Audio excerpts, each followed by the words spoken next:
Hi there everybody, welcome back to another episode on my channel.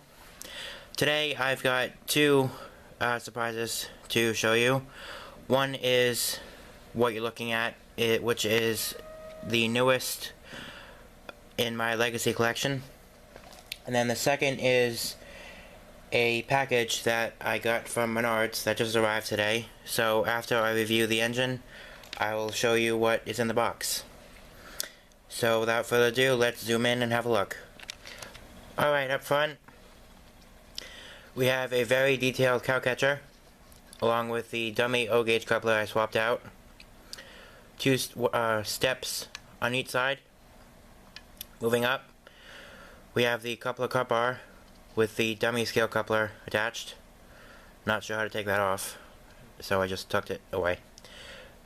Moving up, we have the handrails that run the entire length of the boiler. Moving up again, we arrive at the front of the boiler with an operating headlight and operating number boards, and the shade that is attached to the headlight, which I think looks wicked cool. And then my favorite part, it opens, and there's just a couple wires and you can see the smoke unit inside. Nothing's fancy. And then right here is another number board. This one does not operate, however. Then it's just held on by a magnet. Gotta make sure the wires aren't in the way though. There we go. Alright, moving up again. We have the marker lights, and these marker lights can change colors from white to green.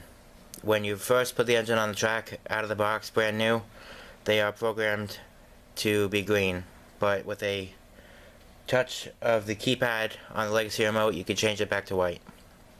And right here is where the bell would be, but this engine came back from repair and I found it detached, just floating about in the box, and the two little tabs on the side of the bell that go into these holes broke. And of course, since it's a new engine, Lionel said that they don't have any of the parts yet. So that's a bit depressing, but nothing I can do. Moving back, we have the smokestack with a fan-driven smoke unit. Behind that, we have the sand dome with some piping going down. Behind that, we have the steam dome with the whistle, and this little hole is for the whistle steam smoke effect. And to supply the smoke unit, you just take off the steam dome held by a magnet, and then right in this hole you put your funnel and drop your smoke fluid in. And then when you're done, take the funnel out and put the steam dome back. There we go. Alright, behind that we have the safety pop-off valves. There's 3 of them.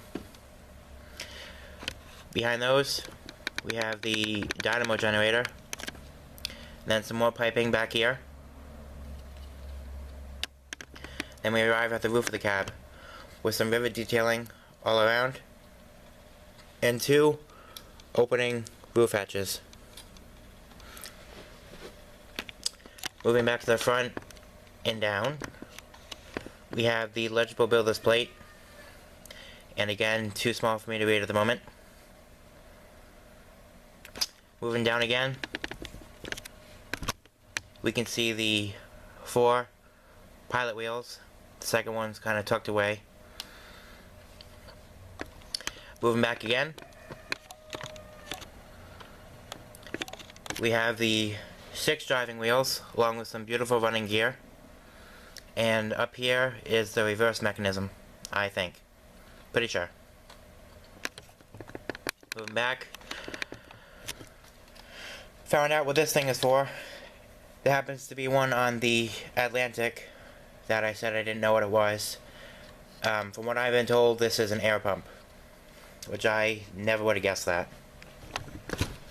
Moving back again, we are at the firebox, and this engine does have the glow at the bottom that gets brighter as the engine gains speed, which I've never had an engine that has had that feature, so pretty cool to have one of those. Moving back again, or moving down rather, we have the trailing truck with a very detailed frame. And then moving up, we have the cab with a crisp 3218, and then we have the engineer figure, or fireman figure rather. Whoops. And then on the inside, there is a very detailed back head with a couple gauges that illuminate and a flickering firebox. A lot of cool features on this engine. Alright, next we'll be moving on to the tender. I thought I would just show you the inside of the cab, so pardon for the shakiness, this engine's kind of heavy. So right here, these three white circles, they illuminate, and then the flickering firebox is right here, and then the figures are on the sides, and then there's a couple more hand-painted knobs above. Oh, and the switches, I forgot about that part. There are 4 switches, 2 on each side. These 2 are for the smoke, main smoke, and the whistle smoke. And then the 2 underneath, the run program, and Bluetooth. Now we're moving on to the tender.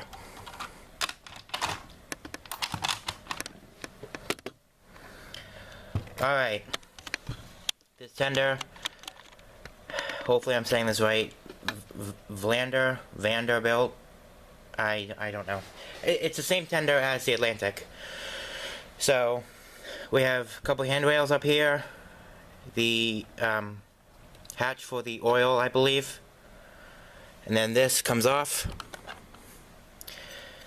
and inside is the circuit board and a couple wires. And then back here, if you kind of angle your head right, you can see the big speaker in the back.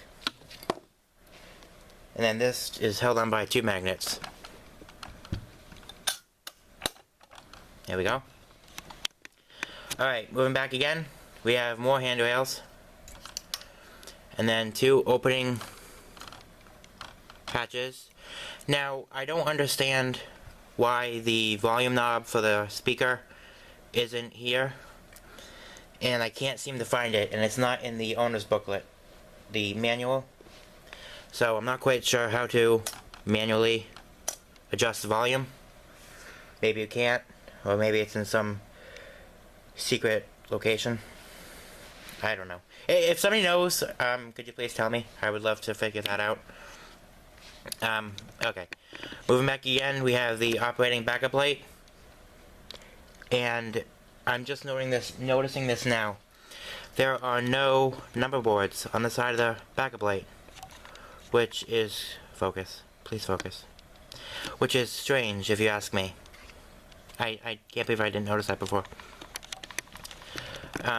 Alright, moving back to the front, we have the striping, and then a bold Union Pacific in yellow lettering, which I think is pretty cool.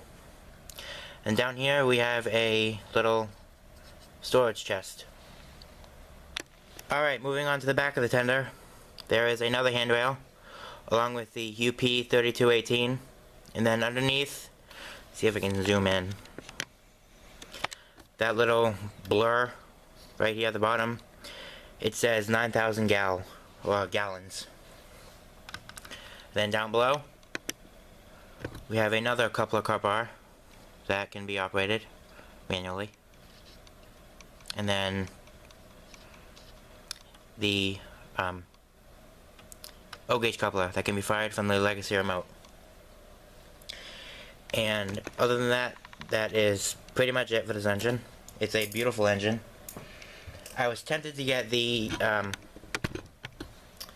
when I first saw this in the catalog, I was tempted to get the, I think it was the nickel plate, the War Bonds, if I'm saying that correctly, or remembering it correctly, because that did look pretty cool. But ultimately, I thought I would just add another Union Pacific engine to my collection.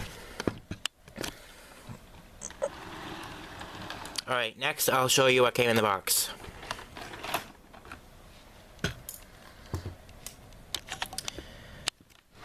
Alright. Here's the box. Piece of rolling stock. See if I can get the light in here. Santa Fe covered hopper car. Alright, here we go. Beautiful bright orange.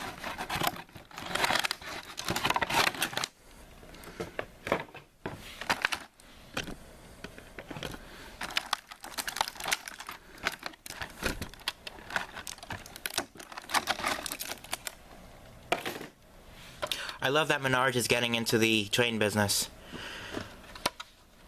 So this cover comes off, and then these hatches open, which I think is really, really cool.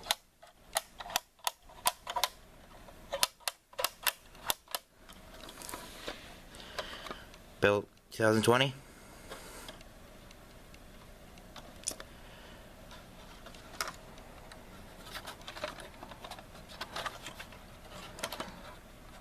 Alright, I'm going to put it behind the UP boxcar. Alright, since it's a long train, goes all the way around the corner back there, I'm going to put the 9700 behind it to give it a little extra power. Okay, so here we go.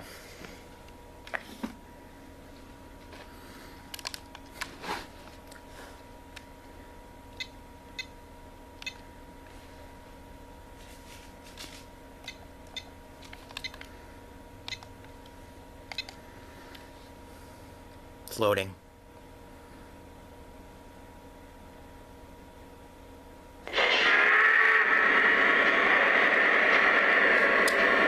Oh yeah, I forgot to mention, this engine does have 5 different bells and 5 different whistles, so I'll play those as well. Alright, let's do the water fill effect.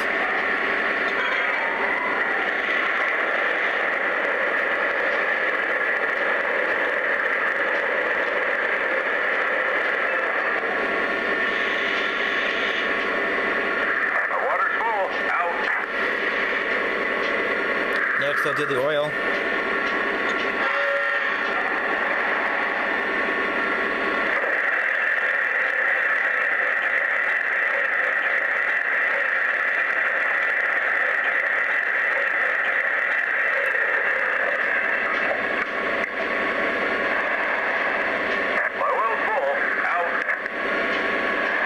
Next up I'll do the blowdown effect.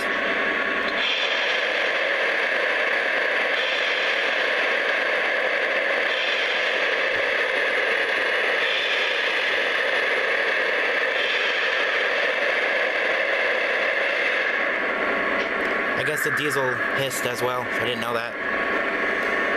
Alright, now I'll do the whistles. So its default whistle is the whistle from the Southern Pacific Daylight.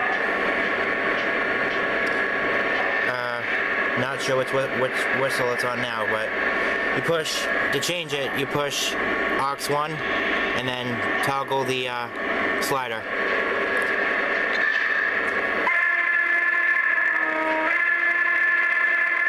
That's my favorite.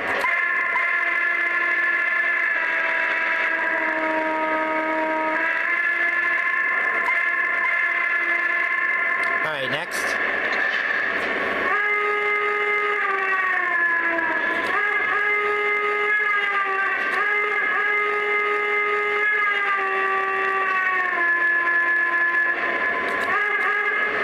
Next. Here it is. This is the one that's default.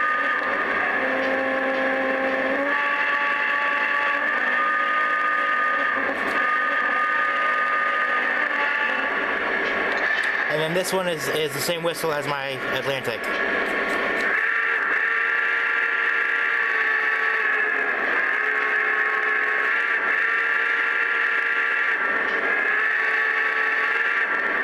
And then the next one is the same whistle as my Santa Fe Northern.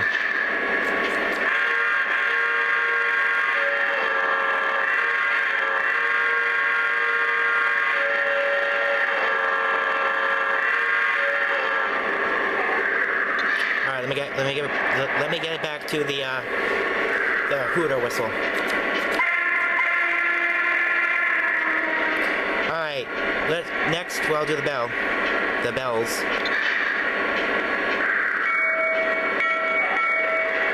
This is the default one. Next. Wait a minute. That sounds the same. There we go.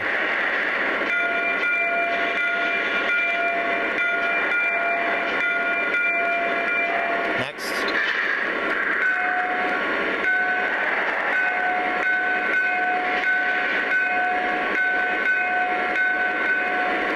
Next.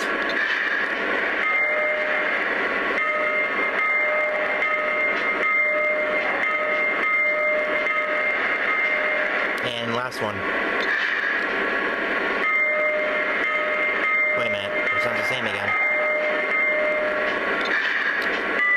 There we go.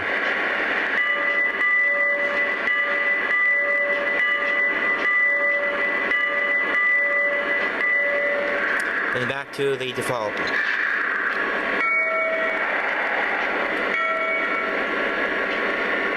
Alright, now I'll play some of the crew talk. Dispatcher, am I cleared to the outbound? Over. Hold for signal indication. Dispatcher out. Dispatcher, ready to roll. Can I pull? Didn't Over. mean to do that, sorry. You're good to go. Dispatcher out. My well's full. Out. Better do that fire while we're waiting. Gonna be a hard pull ahead. And then there's just some random crew chatter. Switchless says we've got one off and three on at the head end. Call in the flagman and let's get going. Dispatcher, the error is made. Brake test complete. Are we clear to pull? Over. Hold your position. Out. Dispatcher, ready to roll. Can I pull? Over. You're good to go. Dispatcher out. Alright, here we go.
change the classification lights. You hold down aux 2 and push the marker light button.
Alright, everybody. That is it for this episode. Hope you all enjoyed it. Like, comment, subscribe. Thank you all so much, and I'll see you all next time.